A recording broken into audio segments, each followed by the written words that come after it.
สื่อในพระองค์เธอพระองค์เป็นทุกสิ่ง สมัยนี้พี่น้องทุกคนเนาะวันนี้เขาก็จะเข้าสู่ประคำของพระเจ้าในขั้นตอนที่6อาจารย์จะขออ่านประคำขั้นตอนที่6ประคำเกี่ยวกับประคำกิจการบท2ข้อ1ถึงข้อ4เมื่อถึงวันเพนเทคอสเตบรรดาพี่น้องผู้ที่เชื่อทั้งหมดในที่นั้นก็มาพบกันอยู่มาเต้าร่วมกันอยู่วันเดียวในท่านใดนั้นก็เกิดมีเสียงหนึ่งดังมาจากฟ้าเหมือนเสียงลมพายุกาดังก้องสนั่นทั่วเรือนที่พวกเพื่อนนั่งอยู่นั้นมีลิ้นเป็นหุบเหมือนเปลวไฟได้ปรากฏให้พวกเพื่อนเห็นและดินนั้นได้แตกกระจายออกไปอยู่เทิงพวกเพื่อนทุกคนโอละลินทุกคนในที่นั้นจึงเต็มไปด้วยพระวิญญาณบริสุทธิ์เจ้าและเริ่มปากภาษาต่างๆตามที่พระวิญญาณบริสุทธิ์ทรงโปรดให้เพิ่นเว้าเขาจะอธิษฐานพระเจ้าพระบิดาเวลานี้พวกลูกกำลังฟังถ้อยคำของพระองค์ที่เป็นประธรรมศักดิ์สิทธิ์และขอรับขอให้องค์พระวิญญาณบริสุทธิ์เจ้านั้นเปิดตาใจภายในของพวกน้อยเพื่อพวกเขาทั้งหลายจะเข้าใจถึงประคำศักดิ์สิทธิ์และขอเรื่องลำนี้จึงขอมอบเวลานี้ไว้ในพระนามพระเยซูเจ้าอาเมนในหัวข้อบทเทศนาธรรมในขั้นตอนที่6มื้อนี้เพิ่นได้ใส่หัวข้อไว้ว่าความมหัศจรรย์การเสด็จสู่สวรรค์และการประทานพระวิญญาณบริสุทธิ์เจ้าพี่น้องที่ฮักใน5อาทิตย์ที่ผ่านมาบรรดาอาจารย์ก็ได้แบ่งปันประคำของพระเจ้าเป็นขั้นเป็นตอนเกี่ยวข้องกับเรื่องราวขององค์พระเยซูเจ้านับตั้งแต่เรื่องของพระเจ้าสร้างโลกสร้างมนุษย์จนมาถึงมนุษย์ได้เฮ็ดผิดบาปเนาะตกในบาปแต่พระเจ้าก็ได้ยังหักโลกหักมนุษย์ยังได้มีพระสัญญาที่จะมีผู้ไถ่เอามวลมนุษย์เพื่อให้พ้นจากบาปกรรมนั้นและได้ถึงจนถึงเวลาที่พระเจ้าได้เสด็จลงมาก็คือพระเยซูเจ้าลงเสด็จลงมาบังเกิดเป็นมนุษย์และตายที่ไม้กางเขนแล้วก็เพื่อไถ่บาปกรรมให้แก่มวลมนุษย์จากการตายในไม้กางเขนแล้ววันที่3พระเยซูเจ้าก็ได้คืนมาจากตายซึ่งอาทิตย์ที่แล้วนี้น้องผ่านมานี่ก็ทางศาสนาจารย์ทั้งเทศเพิ่นก็ได้แบ่งปันประคำเกี่ยวกับเรื่องการคืนจากตายของพระเยซูเจ้าเมื่อพระเยซูเจ้าคืนจากตายแล้วก็ยังอยู่กับสาวกเป็นเวลา40วันพระองค์จึงได้เสด็จคืนสู่สวรรค์เนาะฉะนั้นการเสด็จคืนสู่สวรรค์นั้นเป็นการยั่งยืนว่าพระองค์พระเยซูเจ้านั้นเป็นองค์พระผู้เป็นเจ้าอย่างแท้จริงในวันนี้พวกเราก็จะได้มาศึกษาหรือมาฟังเกี่ยวข้องกับเรื่องการคืนสู่สวรรค์และมีประโยชน์อะไรใดสำหรับชีวิตพวกเราเนาะนี่นะเขาก็เบิ่งโลแมงที่1ตำแหน่งของพระเยซูเจ้าในการคืนสู่สวรรค์มีอยู่3ตำแหน่งเนาะที่ปรากฏเห็นอยู่ในประคำของพระเจ้าในประธรรมเอเฟโซบท1ข้อ20ถึงข้อ23เนาะเขาจะมาเบิ่งในประคำของพระเจ้าเอเฟโซบท1ข้อ20ถึงข้อ23ทรงกล่าวว่าซึ่งพระองค์ได้ทรงกระทำในให้ประคิดเมื่อทรงบันดาลให้พระองค์ทรงคืนประสูติและทรงให้ประทับอยู่เบื้องขวาพระหัตถ์ของพระเจ้าในสวรรคสถานสูงกว่าบรรดาวิญญาณที่ครอบครองผู้มีอำนาจผู้มีฤทธิ์เดชผู้มีอานุภาพและเหนือกว่าน้ำซื่ออื่นทั้งปวงที่เขาเอ่ยขึ้นบ่แม่นแต่ในสมัยนี้เท่านั้นแต่ในสมัยที่จะมาถึงด้วยและได้ทรงปราบสิ่งสารพัดทั้งปวงลงใต้พระบาทของพระองค์และได้ทรงตั้งพระองค์ไว้ให้เป็นพระประมุขเหนือสิ่งสารพัดแก่คริสตจักรซึ่งเป็นพระกายของพระองค์ซึ่งเต็มบริบูรณ์ด้วยพระองค์ผู้ทรงเต็มในทุกหนทุกแห่งทั่วสรรพทุกสิ่งอันนี้คือสิ่งที่พระเจ้าได้คืนสู่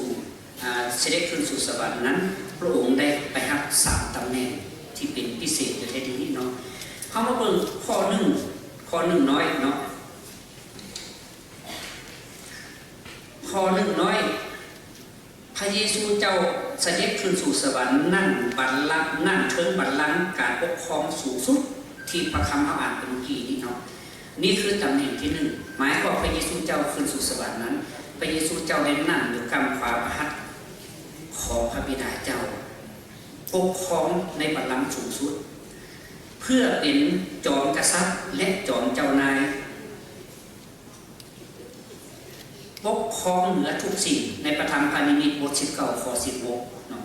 ตามเสื้อคลุมและตามปกขาของพระองค์ได้มีชื่อเขียนไว้ว่าจอมกษัตริย์จอมและจอมเจ้านายอันนี้เป็นการยืนยันอยู่ในประคำของพระเจ้าได้มีการทำไว้นานกว่า 1,000 ปีล่วงหน้าเกี่ยวข้องกับการครองอำนาจในเพลงสรรเสริญบท110ข้อหนึ่งองค์พระผู้เป็นเจ้ากล่าวแก่พระเจ้าว่ายาเวของข้าน้อยว่าจงนั่งที่กำขวามือของเราจนกว่าเอาได้มอบเราศัตรูให้โอมลงอยู่ใต้ตีนของเจ้าอันนี้เขาจะเห็นเนาะอันนี้นะหมายความพระเยซูคริสต์เจ้าเนี่ยคืนเมื่อสู่สวรรค์นั้นได้ไปนั่งประทับเพื่อเป็นของอำนาจอะไรที่นั้นแล้วมาเบิ่งอีกในข้อ3น้อยเนาะอันนี้นะพิพากษาหรือตัดสินทุกเรื่องเป็นต้นเกี่ยวกับการปฏิเสธแผนการไถ่ของพระเจ้า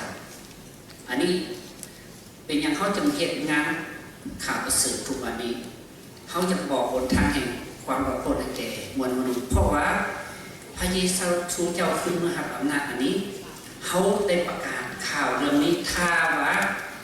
ผู้ที่ปฏิเสธแผนการไถ่บาปกรรมของพระเยซูคริสต์เจ้านี่พระเยซูคริสต์เจ้ากลับมาเสด็จมาในครั้งที่สองก็จะถือพิพากษาคนนั้นเนาะคนนั้นจะถือพิพากษาลงโทษเนาะนี่นะนอกจากนั้นวันนี้นะยังตัดสินเรียกงานของผู้ที่เชื่อเพื่อไปทำบำเหน็จผู้ที่เชื่อก็ต้องถูกตัดสินผู้บ่เชื่อก็ถูกตัดสินอยู่แล้วผู้ที่บ่เชื่อบ่รับเอาแผนการไถ่ของพระเยซูเจ้าเพื่อไปอยู่ในอาณาจักรสวรรค์นั้นก็ถูกตัดสินลงโทษว่าความจริงก็แม่นไปรับบาปใส่บาปกรรมอยู่ในนรกเนาะเพราะว่าเขาบ่รับแผนการไถ่ของพระเจ้าเขาก็ยังอยู่ในความผิดบาปนรกอันเฮ็ดไว้สำหรับคนมีบาปกรรมสวรรค์นั้นเฮ็ดไว้สำหรับคนที่ถึกสำนักถึกไถ่แล้วบ่มีบาปกรรมฉะนั้นผู้ที่เชื่อวันนี้นะยังถึกตัดสินคือกันแต่ตัดสินอันนี้แม่นตัดสินตามการกระทำของแต่ละคนผู้ใดได้กระทำอะไรแก่บ่แม่นว่าเขาเชื่อพระเจ้าแล้วเนี่ยโอ้เขาเชื่อพระเจ้าแล้วเนี่ยมีพวกนึงไหนมาสอนพวกมูเนี่ยว่าเขาเชื่อพระเจ้าแล้วเขามีบัญชีในแผ่นดินสวรรค์แล้วฉะนั้นเขาจะเฮ็ดหยังก็ได้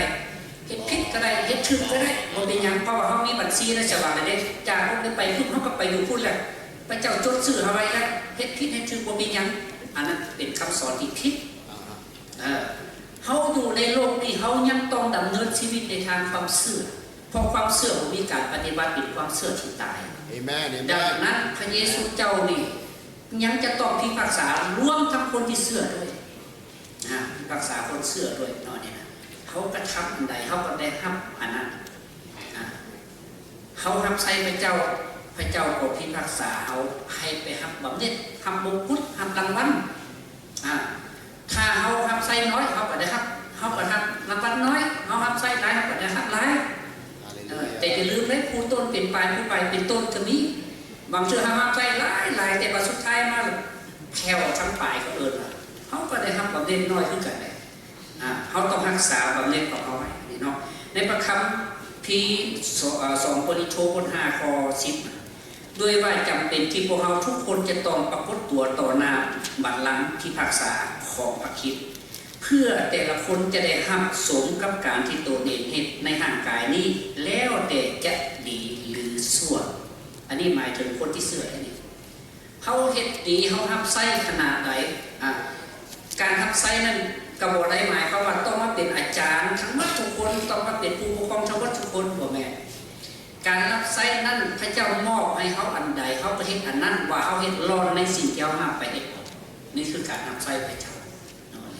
เพราะบ่มีการเปรียบเทียบกับคนอื่นเลยในพระคำของพระเจ้าได้บ่ให้อาจารย์เว้าเองในพระคำของพระเจ้าทุกคนจงสรรเสริญเบิ่งการงานของตัวเอง โดยบ่ต้องเปรียบเทียบกับคนอื่น Amen. คือพอรู้ผู้ต้องใส่นี่นะตั้งแต่อาจารย์มาเสื่อยมาเข้าอยู่ในโบสถ์นี่นะตั้งแต่ปี1990ปลายเห็นอาจารย์ผู้ต้องใส่เห็นผู้บ่แม่นว่าอาจารย์เห็นพอรู้ผู้ต้องใส่นี่เฮ็ดทำความสะอาดห้องน้ำอนามัยอย่างต่างๆในโบสถ์ในบริเวณโบสถ์อันนี้นะเที่ยงบางเทื่อบางเนี่ยอาจจะสูงกว่าอาจารย์นะเพราะว่ายังอาจารย์เป็นอาจารย์แท้ๆบางเทื่ออาจารย์รับใช้โบสถ์สูงก็เป็นอาจารย์จะมีฉะนั้นเฮาอยู่ในงานอันไหนเฮารับใช้อันนั้นแม้แต่พี่น้องมานั่งอยู่โบสถ์นี่นะมานั่งนมัสการทุกอาทิตย์แล้วก็กลับเมื่อนี่นะเป็นการรับใช้พระเจ้า 100% เลยพอมานมัสการพระเจ้าพระเจ้าสร้างเฮามาเพื่อรับนมัสการพระเจ้าเฮาไปเฮ็ดการนมัสการพระเจ้า Amen. แต่ว่าถ้าว่าเดือนนึงมาเทื่อนึงบ่2-3 เดือนมาเทื่อนึงนี่การรับใช้พระเจ้าของเฮากันน้อยลงมานั่งอยู่นี่ก็เป็นกำลังใจให้กันและกันได้เห็นหน้ากันพวกอาจารย์เทศนานี่เห็นพวกพี่น้องนั่งจำนวนหลายมีกำลังใจพระเจ้าพอพระทัยด้วยบ่มีแต่พวกอาจารย์มีกำลังใจแต่ถ้าว่ามาเทศนาคือช่วงโควิดนี่อาจารย์มาเทศนาทั้งการเพิ่นประกาศว่าห้ามไว้เกิน10 คนในหมดตอนนั้นอาจารย์มาเทศนาเนี่ยมีแต่10 คนมื้อนั้นน่ะฉะนั้นนั่งอยู่คนละแจได้10 คนน่ะอาจารย์ก็เลยเฮ็ดตาเทิดๆลงเพราะว่ายังคันลืมตาขึ้นมาบ่มีกำลังใจเทศบ่มีเสียงเลย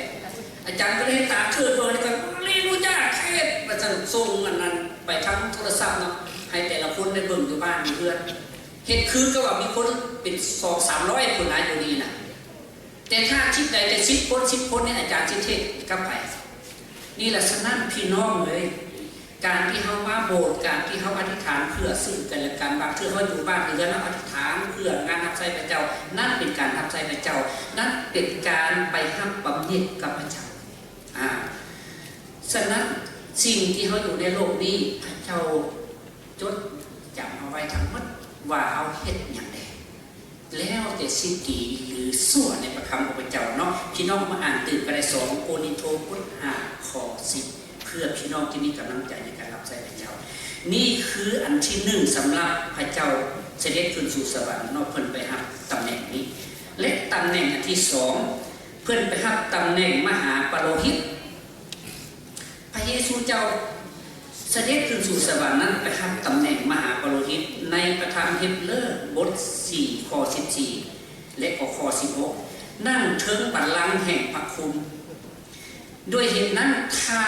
พวกเขามีมหาปโลหิตผู้ยิ่งใหญ่ที่ผ่านฟ้าสวรรค์มาแล้วคือพระเยซูเจ้าพระบุตรของพระเจ้าจงให้พวกเขายึดถือความเชื่อที่เขาได้ประกาศแล้วนั้นให้มั่นคงพระเยซูเจ้าเป็นมหาปโลหิตถ้าพวกเขาศึกษาพระคัมภีร์มาตั้งแต่เดิมๆเนาะแต่ก่อนตอนพระเยซูเจ้ายังบ่ลงมาเนี่ยนะก่อนเขาสิถวายอันใดต้องไปหามหาปโลหิตมหาปโลหิตตอนนั้นสมัยนั้นเป็นแต่งตั้งเอาคนนี้เอามนุษย์พวกเขานี่เป็นมหาปโลหิตเพื่อเอาเครื่องบูชาไปถวายเพราะเขาบ่มีสิทธิ์เข้าไปหาแท่นบูชาได้เมื่อก่อนแต่ตอนนี้เขามีมหาปโลหิตที่ผู้คนสามารถเข้าถึงก็คือองค์พระเยซูเจ้าฉะนั้นเขาเฮ็ดอะไรก็ตามเห็นว่าเขาถวายเขาจะว่าจะถวายเงินถวายทรัพย์ถวายวัตถุสิ่งของถวายอย่างก็ตามเขาถวายเพราะเขามีมหาปโลหิตองค์เดียวเป็นคนกลางระหว่างมนุษย์กับพระเจ้าพร้อมที่จะช่วยเหลือผู้ที่อยู่ผู้ที่พร้อมที่ช่วยเหลือผู้ที่เชื่อในทุกปัญหาประจำวันของพวกเขาเนี่ยเชื่อเบาแล้วเนี่ยเพราะว่าพระเยซูเจ้าไปทำตำแหน่งเป็นมหาปโลหิตพร้อมที่จะช่วยเหลือพวกเขาเห็นว่าเขามีปัญหาได้เขาอธิษฐานกับพระเยซูอธิษฐานกับพระเจ้าเขามีเรื่องอะไรเขาอธิษฐานมอบปัญหามอบเรื่องต่างๆกับพระเจ้า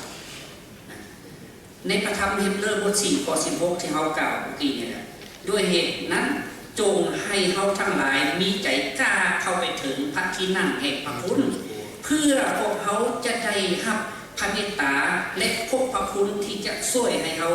ในเวลาที่เขาต้องการอันใดเขาเข้าหาพระเยซูเจ้าจริงๆทุกมื้อนี้เขาก็อยู่ในองค์พระเยซูเจ้าอยู่แล้วพร้อมที่จะช่วยมนุษย์ค ผู้ที่มีบาปกรรมให้หลอดพ้นที่พระเยซูเจ้าขึ้นไปเนี่ยนอกจากที่ว่าพร้อมที่จะช่วยพวกเราแล้วผู้ที่เชื่อแล้วยังพร้อมที่จะช่วยเหลือมนุษย์ให้ได้รับความหลอดพ้นมนุษย์ผู้ที่ยังบ่เชื่อในพระเยซูเจ้าถ้าได้ยินข่าวประเสริฐเรื่องราวของพระเยซูเจ้าแล้วเขากลับใจทิ้งใจเก่าเอาใจใหม่มอบบาปกรรมให้พระเยซูคริสต์เจ้าเอาไปคืนที่ไม้กางเขนและหักเอาการไถ่ของพระเยซูเจ้าการคืนประสูติของพระเยซูเจ้ามาเป็นพระผู้เป็นเจ้าของเขาก็ได้รับความปลอดพ้นอันนี้คือตำแหน่งที่3ที่พระเยซูเจ้าไปหักหลังจากที่เพิ่นเสด็จขึ้นสู่สวรรค์ตำแหน่งที่3เมื่อกี้ตำแหน่งที่2เนาะตำแหน่งที่3ไปหักตำแหน่งเป็นผู้ทำนวยผู้ทำนวยในพระธรรมโยฮันบท16ข้อ3แต่เมื่อพระองค์นั้นคือพระวิญญาณแห่งความจริงเสด็จลงมาแล้วพระองค์จะนำเฮาทั้งหลายไปสู่ความจริงถ้าพระเยซูคริสต์เจ้าเสด็จขึ้นสู่สวรรค์นี้พวกเขาก็ยังบ่ได้แท้พวกเขาก็บ่ได้ประกาศข่าวประเสริฐเรื่องของพระองค์เนาะอันนี้นะในนี้วันนี้เขามาเบิ่งเนาะพระเยซูเจ้าขึ้นสู่สวรรค์นี้มารับตำแหน่งที่3คือสืบต่อเปิดเผยความจริงทุกอย่างของพระเจ้าแก่ผู้ที่เชื่อและชาวโลกผ่านองค์พระวิญญาณของเจ้าเขาจะเว้าคืนไปอีกหน่อยหนึ่งเนาะพระเยซูคืนจากตายพระเยซูมาอยู่ในโลกนี้ประมาณ33ปีเนาะที่มาเฮ็ดพันธกิจต่างๆและพระเยซูได้ถือคืนที่ไม้กางเขนและได้สิ้นพระชนม์ไปฝังไว้ในอุโมงค์เป็นเวลานับแต่มื้อเพิ่นสิ้นพระชนม์ในไม้กางเขนเป็นเวลา3วันและวันที่3นั้นพระเยซูคืนจากตายเพื่อเอิ้นว่ารับชัยชนะเหนือความตายเหนือบาปกรรมเหนือมารซาตานเหนือทุกสิ่งเนาะและพระองค์นั้นได้อยู่ในโลกนี้อีก40วันแล้วพระเยซูคริสต์เจ้าได้ขึ้นสู่สวรรค์และพระเยซูขึ้นสู่สวรรค์แล้วพระพุทธ10วันเนาะเพิ่นได้ประทานพระวิญญาณบริสุทธิ์เจ้าลงมาอยู่กับผู้ที่เชื่อทุกคนฉะนั้นนับตั้งแต่พระวิญญาณบริสุทธิ์เจ้าลงมาอยู่ในชีวิตของเราทุกคนพระวิญญาณบริสุทธิ์เจ้านั้นก็เปิดเผยสิ่งต่างๆของพระเยซูคริสต์เจ้านั้นเนาะพระเยซูเจ้ามาในโลกนี้เพื่อยังเฮ็ดยังอันใดได้เราก็เป็นพยานเรื่องต่างๆการทำน้อยต่างๆผ่านมาตั้งแต่ใดๆมานั้นพระวิญญาณบริสุทธิ์เจ้าได้เปิดเผยต่อไปอีกให้แก่พวกเราอันนี้เนาะฉะนั้นพวกเขาจึงได้รับการเปิดเผยไปเรื่อยๆอันนี้เนาะทำงานกับผู้ที่เชื่อในคริสตจักรเพื่อเปิดเผยความจริงเกี่ยวกับประธรรมของพระเจ้านี่แหละในเอเฟโซบท4ข้อ11ของพระราชทานของพระองค์ก็คือให้บางคนเป็นอัครสาวก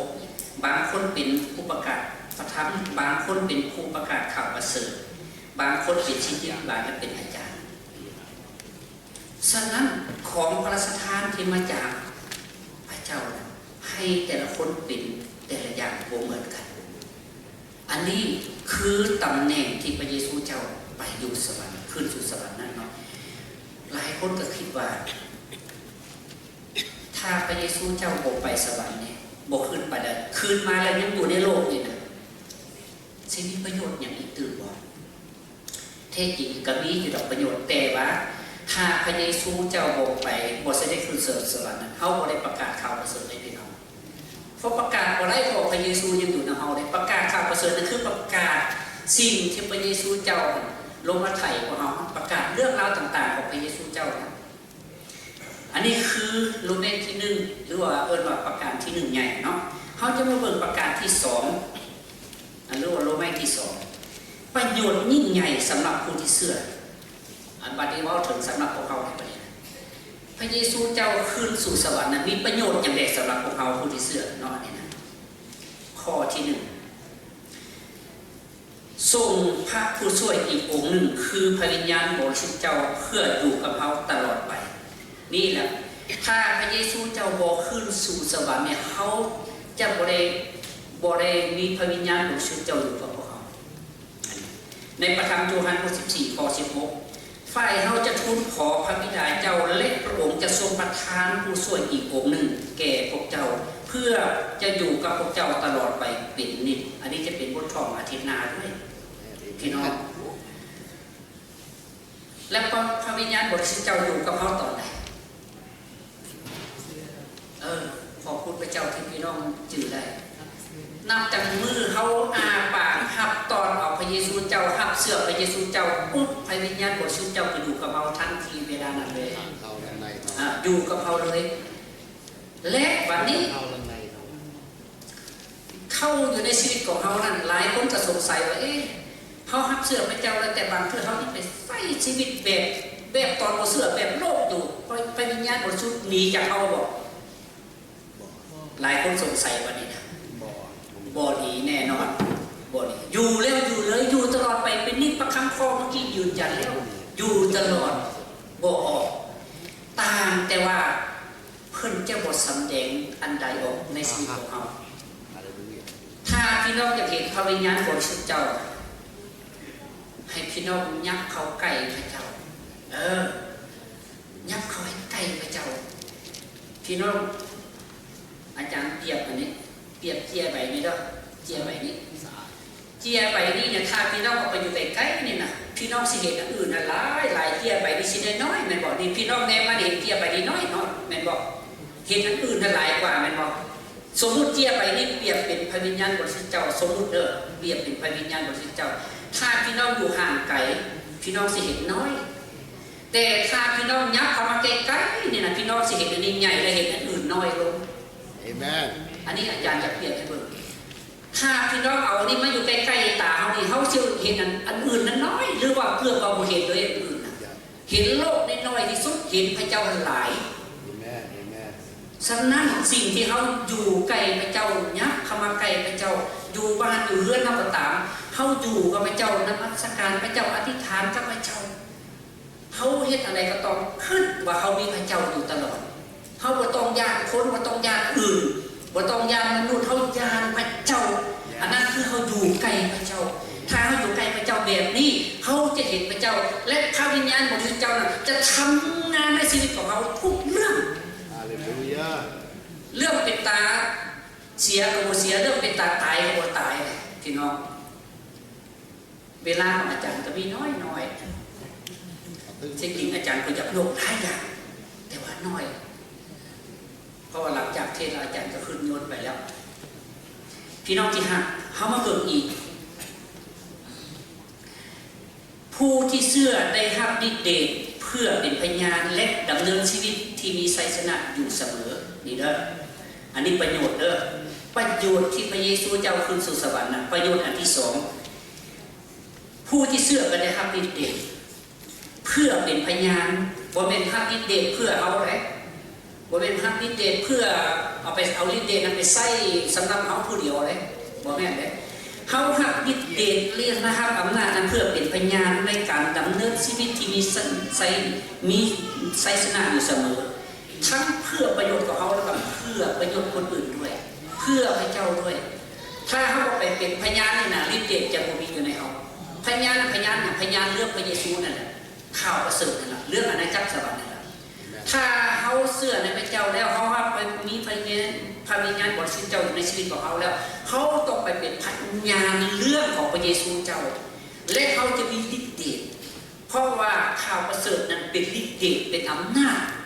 เขาไปใส่ก็มีชัยชนะเหนือทุกสิ่งบ่มีอันใดชนะเขาได้ถ้าเขาเอาข่าวประเสริฐถ้าเขาไปอ่านหลายตอนไหมข่าวประเสริฐนั่นเป็นหลายอย่างในชีวิตของเราเป็นทั้งดาบเป็นทั้งเกิดเป็นทั้งบวกเป็นทั้งโลกกับบังเป็นทุกสิ่งสำหรับชีวิตเราข่าวประเสริฐถ้าเขาบอกประกาศข่าวประเสริฐนี่เขาจิบหายทันทีเลยสำหรับคนขี้เกียจเรานะฉะนั้นพวกเขาจึงได้รับฤทธิ์เดชได้รับฤทธิ์อำนาจได้รับอำนาจและเขาได้รับชัยชนะอยู่เสมอนะครับชัยชนะเหนือทุกสิ่งที่น้องถ้าจะดำเนินชีวิตที่มีชัยชนะเขาต้องมีชีวิตที่พันกับข่าวประเสริฐในกิจการบท 1 ข้อ 8แต่เจ้าทั้งหลายจะได้รับพระราชทานฤทธิ์เดชเมื่อพระวิญญาณบริสุทธิ์เจ้าจะเสด็จมาถึงพวกเจ้าแม่นบอกและพวกเจ้าจะเป็นพยานให้แก่เฮาที่นี่เป็นพระเยซูพ ระเยซูเจ้าเด้อในนครเ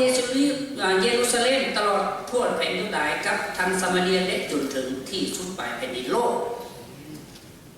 พี่น้องบางคนก็เยรูซาเล็มนี่ยังบ่ได้เห็นจักเทื่อเห็นแต่ผู้เฮาสิไปประกาศแนวใดแผ่นยูดาห์อยู่ไสเนาะจนถึงที่สุดปลายแผ่นดินโลกเฮาไปเห็นแต่เย็นจันทร์นี่สูงสุดก็ไปฮอดแต่แขกท่านหลวงพระบางท่าน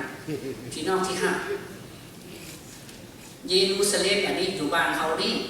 สำหรับพวกเฮานะ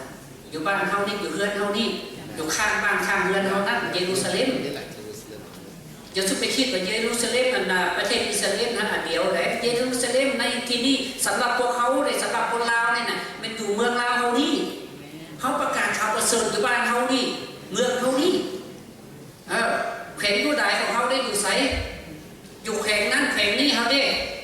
แขวงขมวนแขวงหัวพันแขวงเสียงขวางแขวงยูดาห์สำหรับพวกเฮาอันนี้อาจารย์เขาเองอันนี้นะแต่ว่าอาจารย์คิดว่าคงจะเป็นแบบนั้นถ้ายังไปหาแขวงยูดาห์ผู้นั้นจนเขารู้เขาตายบ่มีโอกาสได้เห็นเขาบ่มีโอกาสได้ไปประกาศต่อสุดไปมีโลกของเขาอยู่ใสไปจุดสุดความสามารถของเขาเศร้าที่พระเจ้าใส่เขาอาจจะไปเป็นจักรพรรดิอาจจะปือคุณอาจจะไปพงศรีคุณอาจจะไปประเทศไทยอาจจะไปเวียดนามคุณเอาเท่าที่เขาไปได้นั่นสุดไปเป็นโลกของเขา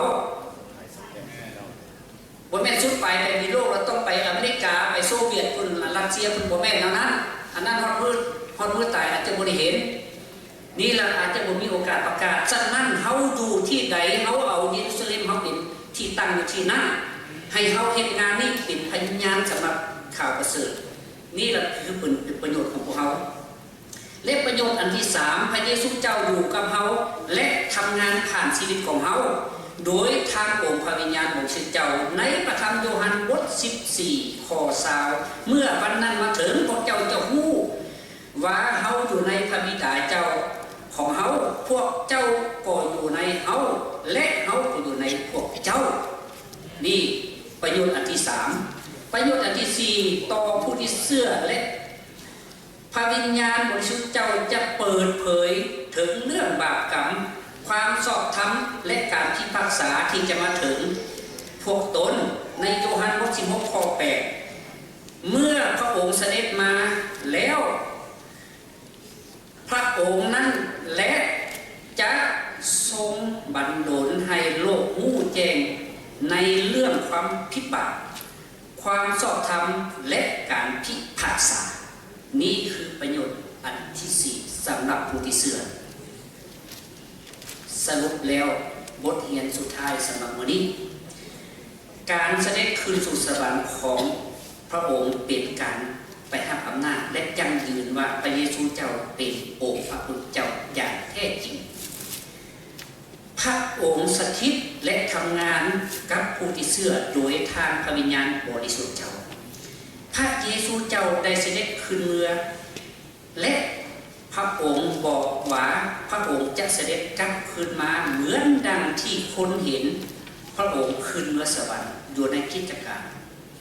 เมื่อแล้วบ่แม่นเบื่อเลยไปแล้วบ่แม่นไปเลยวันหนึ่งพระเยซูเจ้ายังจะกลับคืนมาเสด็จคืนมาครับเอาทั้งคนเป็นและคนตายถ้าพระเยซูเจ้ามาในวินาทีนี้พวกเขานั่งอยู่ที่นี่ก็จะได้แห่กันไปเลยเปลี่ยนสภาพร่างกายของเราไปเลยถ้ามาเมื่ออื่นมือเขากับมาหากับพวกเขาถ้าว่าเขายังตั้งมั่นอยู่ในความเสื่อมประคำสุดท้ายอยากให้พี่น้องกิจการบท1ข้อ9ถึงข้อ11หลังจากกล่าวสิ่งนี้แล้วพระเยซูเจ้าถือหักขึ้นเรือสู่สวรรค์ต่อหน้าพวกเพิ่นจนเมฆมาบังลับพวกพระองค์ไว้จากสายตาของพวกเพิ่นเมื่อพวกเพิ่นยังแนมเบิ่งท้องฟ้าในขณะที่พวกพระองค์ขึ้นไปนั้นในทันใดก็มี2คนนุ่งเครื่องขาวเป็นประกายยืนอยู่ใกล้ๆพวกเพิ่นและกล่าวว่าชาวคาลิเลเอ๋ยเป็นหยังพวกเจ้าจึงยืนเบิ่งท้องฟ้าพระเยซูเจ้าองค์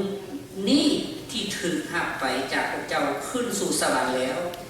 พระองค์จะมาปรากฏอย่างที่พวกเจ้าได้เห็นพระองค์ขึ้นเมื่อสู่สวรรค์นี้และอันนี้ยืนยันว่าพระเยซูเจ้าเป็นพระเจ้าขึ้นสู่สวรรค์แท้ ต่อหน้าต่อตาหลายๆคนบ่แม่นแต่อักษรบต่อหน้าต่อตาชาวคาลิเลเห็นหลายคน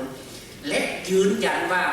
วันหนึ่งพระเยซูเจ้าจะเสด็จคืนมาหาพวกเราขอพระเจ้าอวยพรพี่น้องทุกคนเราจะอธิษฐานขอบคุณพระเจ้าข้าแต่พระเจ้าพระบิดาพระกนายโมทนาขอบพระคุณพระองค์ที่หักและเมตตาพระกนายได้ประทานพระบุตรองค์เดียวคือองค์พระเยซูเจ้าลงมาในโลกนี้ทนทุกข์ทรมานตายที่ไม่จำแขนเพื่อไทยโทษแทนความพระกนายจะโอบขึ้นจากตายได้มอบไสสนะให้แก่พระกนายที่ผู้ไสสนะทุกสิ่งทุกอย่างในโลกนี้ได้โอบขึ้นสู่สวรรคสถานไปหา